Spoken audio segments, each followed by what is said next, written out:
Hi everybody, this is my autopilot off of my sailboat. I bought a sailboat a few years ago and came with an autopilot which was non-functioning.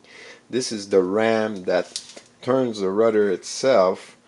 It came without the control head to the autopilot, so I took it apart anyway to check it up and see how it's made and everything. So this video will be about a description. It is by the amplifier which does the main work.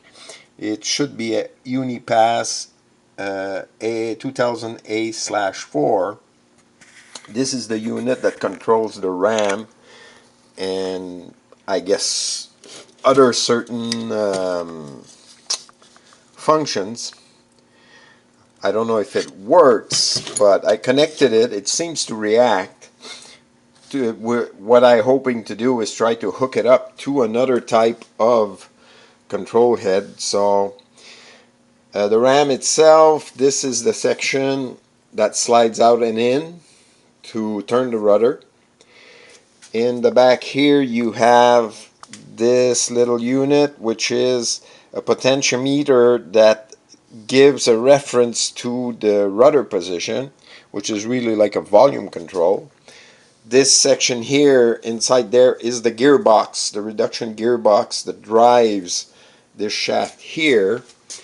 And you have the electric motor itself, which drives the gearbox in the back here. The way this thing slides out, it's a screw that's inside, and it has little ball bearings that circulate through this tube here, and when the shaft turns it just propels this thing out.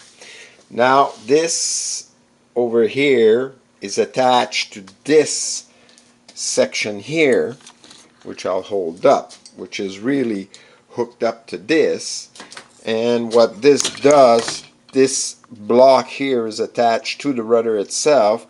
When it's not in use, it just turns freely, and when the box, or when you turn it on, it sends a signal and powers up this relay, which in turn locks it in place. Once that is done, then the power head itself will drive the rudder back and forth to steer the boat. So generally this is the description of what I have, and for people who might be interested, this is the, if I can get it in focus, this is the pinout of the wire that hooks the power head to the amplifier, which is over here. This hooks up inside the box here. So all that's missing really in the system is, I guess, what they call the flux gate compass and the unit that controls and sets up everything. So I'll try to figure this out, and if I try to get it working and post another video on how I'm coming along with the project.